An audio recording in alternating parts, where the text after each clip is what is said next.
ابھی ہم صرف بیل پہ نکلے ہیں، ابھی مقدمہ ہمارا ختم نہیں ہوا ہے میرے بھائیوں. کل ہمارے ساتھ کیا ہو ہم نہیں، لیکن آپ سے پھر میں عزت کرتا ہوں، گزارش کرتا ہوں عزت کرنا سیکھیے دین کی. خاموشی کے ساتھ اجلاس کو سنیے. ویسے ہی آج کل ان اجلاسوں پر پابندی کی بات چل رہی ہے، رات بھر جلسوں کے خلاف تحریریں آ رہی ہیں، جلسوں میں 10 لاکھ 8 لاکھ روپے خرچ کرتے ہیں لوگ، تو اس کے خلاف تحریریں لکھی جا رہی ہیں. آپ کے ان جلسوں پر باقاعدہ قدغن لگانے کی کوشش کی جا رہی ہے. کشن گنج کی سرزمین پر تو مولوی جرجیز پر پابندی لگانے کی بات بھی کہہ دی گئی ہے، اور ایک اچھا خاصا پڑھا لکھا مولوی ہمارے بائیکاٹ کا اعلان فیس بک پہ کرتا ہے. اس کو بیچارے کو معلوم ہی نہیں کہ بائیکاٹ کہتے کس کو ہیں، اس کو پتہ ہی نہیں ہے. ایک معمولی جگہ کا ذمہ دار اتر پردیش کے امیر کا بائیکاٹ کر رہا ہے. نہ تیرا ضلع تیرے ساتھ ہے، نہ تیرا علاقہ تیرے ساتھ ہے، نہ تیری بستی تیرے ساتھ ہے، نہ تیرا صوبہ تیرے ساتھ ہے، نہ مرکز تیرے ساتھ ہے، اور تو فیس بک پہ لکھ رہا ہے مولانا جرجیز کا کشن گنج کی سرزمین پر بائیکاٹ.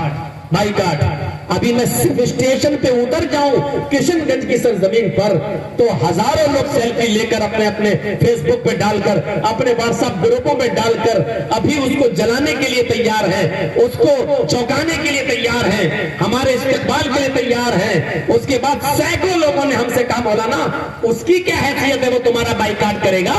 جو مسجدوں کے نام پر چندہ کر کے کھا جاتا ہو، جو مدرسوں کے نام پر یتیموں اور غریبوں کے نام پر چندہ کر کے جو پیسہ کھا جاتا ہو، وہ آپ کا مقابلہ کرے گا اور آپ کے اوپر بغاوت کرے گا اور آپ کا بائیکاٹ کرے گا.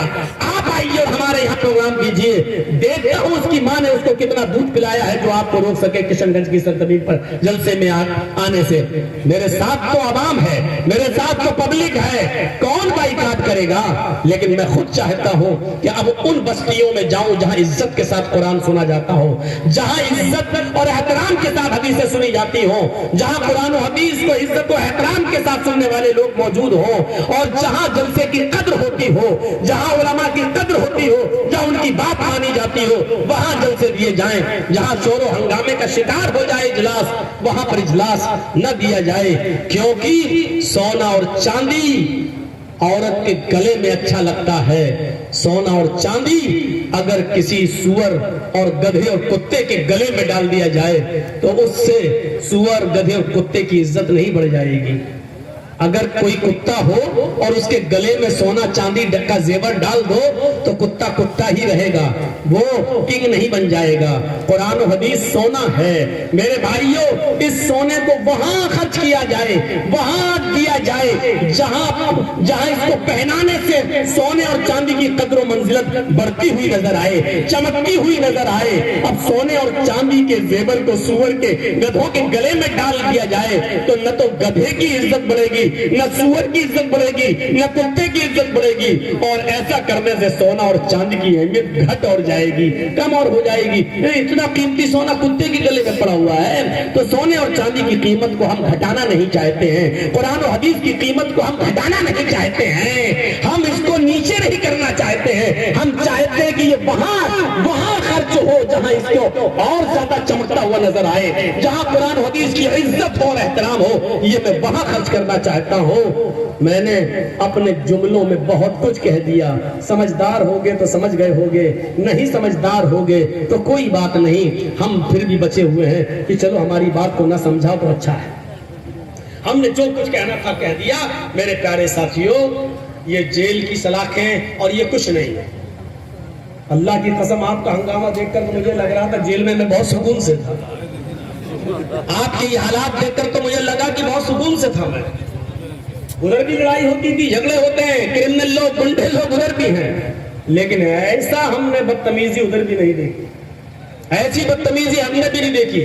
اور آپ سے زیادہ عزت جیل میں ہوتی تھی. جب کچھ کرمنل گنڈے قسم کے لوگ مرڈر جو آئے کر کے جب وہ لوگ آپس میں لڑتے تھے تو فیصلہ ہم ہی سے کروایا جاتا تھا. مولانا صاحب فیصلہ کرو، ہم دونوں میں کون سچ ہے، ہم دونوں میں کون صحیح ہے. ارے آپ کیا عزت کریں گے یار، آپ سے زیادہ عزت تو جیل کے وہ مرڈر کرنے والے، وہ قاتل لوگ بیچارے جو آجیون سزا بھگت رہے ہیں، عمر قید کی سزا بھگت رہے ہیں، وہ لوگ ہماری کرتے. ہمارے اور آپ کے پاس کیا ایمان ہوگا جب ہم چند لوگوں میں باتیں کرتے تھے قرآن حدیث کی، جب وہاں بیٹھ کر وقت پاس نہیں ہوتا، ٹائم پاس کرنے کے لیے جہاں ایک کو حدیث سناتے تو آپ سے زیادہ غیر مسلم وہاں میری باتیں سننے کے لیے بیٹھ جاتے تھے اور جمع ہو جاتے تھے کہ چلو مولانا صاحب کی باتیں سنیں، ان کی گفتگو سنیں، یہ وہی مولانا ہے جو ٹی وی پر دکھایا گیا میڈیا نے اور یہ ہمارے پاس چلے آئے۔ بھلے وہ لوگ بھی ٹی وی میں دیکھ رہے تھے، آج کل تو جیلوں میں ٹی وی بھی ہوتی ہے نا، آپ کو معلوم ہے، جو لوگ جیل میں گئے ان کو اچھی طریقے سے معلوم ہے۔ آپ کی بستی کے بھی 4-5 آدمی تھے ہماری جیل میں، آپ کے کٹیہار کے بھی لوگ تھے، میں نے ان سے پوچھا تم کس جرم میں آئے ہو، تم نے کیا قصور کیا؟ بولے اے ٹی ایم سے پیسہ چوری کرتا تھا، اے ٹی ایم سے پیسہ نکالتا تھا۔ واہ رے لوگ کتنے اچھے کام میں گئے تھے، دھوکہ دے کر اے ٹی ایم کا نمبر لے کر پیسہ نکال لیا۔ ہاں صاحب آپ کا کوئی ابھی او ٹی پی آئے گی، دیجیے آپ کا 25 لاکھ روپے نکلا ہوا ہے، ابھی آپ کے اکاؤنٹ میں ڈالا جائے گا، ابھی آپ وہ 12 انک بتائیے، وہ 16 انک بتائیے جو آپ کے وہ بیچارہ بھولا بھالا آدمی لکھاتا چلا جاتا ہے، اس میں پکڑے گئے وہ 4-5 آدمی بیچارے اے ٹی ایم کی چوری میں پکڑے گئے۔ میں نے ان سے پوچھا ارے تم تو، بولے ارے مولانا صاحب ہم تمہارے جلسے میں گئے تھے۔ ہم نے کہا تم کس میں آئے ہو؟ کہا وہ چوری کرتا تھا، پیسہ نکالتا تھا اے ٹی ایم سے۔ نے صحیح بات ہے کہ ہاں ہاں۔ ہم نے کہا چلو بیل ہو جائے گی، چھوٹ جاؤ گے، 2 مہینے میں تم چلے جاؤ گے، اب کیا کرو گے؟ کہا کہ پھر یہی کام کریں گے۔ بڑے ضدی ہوتے ہیں یار، اور خاص طور پر پتہ نہیں آپ لوگ کس مٹی سے پیدا کرے، پھر وہی کام کروں گا۔ ہم نے کہا تمہیں سمجھانا بیکار ہے، لیکن سنتے بیچارے وہ بھی تھے میری باتیں، جب ادھر بھی سنتے تو ادھر بھی سنتے تھے۔ تو میرے بھائیوں چند بنیادی چیزیں ہم آپ کے سامنے رکھیں۔ آپ لوگوں کی دعاؤں سے میں باہر آیا۔ میں نے ایک تقریر میں کہا کہ کسی بھی عورت کو اگر اس کا شوہر اپنی بیوی کو اپنی ضرورت کے لیے بلائے، یہ تقریر میں نے کی، تو بیوی کو منع نہیں کرنا چاہیے، اپنے شوہر کے پاس فوراً آنا چاہیے۔ یہ اللہ کے رسول نے فرمایا کہ کوئی بھی عورت اپنے شوہر کو اپنے جسم سے نہیں روک سکتی، اگر وہ تندرست ہے، صحیح ہے اور وہ بیمار نہیں ہے تو۔ یہ میں نے حدیث کا مسئلہ بنایا۔ ایک بے غیرت چینل والوں نے کیا کیا، لڑکی بنائی، لڑکا بنایا، لڑکی کے اوپر لڑکے کو لٹا دیا، اور ہم بستری کرتے ہوئے دکھا رہے ہیں کہ دیکھیے مولانا جرجیس نے کہا کہ میاں بیوی کبھی اپنی عورت کو نہ روکے۔ ابھی بے غیرتوں، بے شرموں، مرد اور عورت کی فوٹو بنانا ضروری تھی؟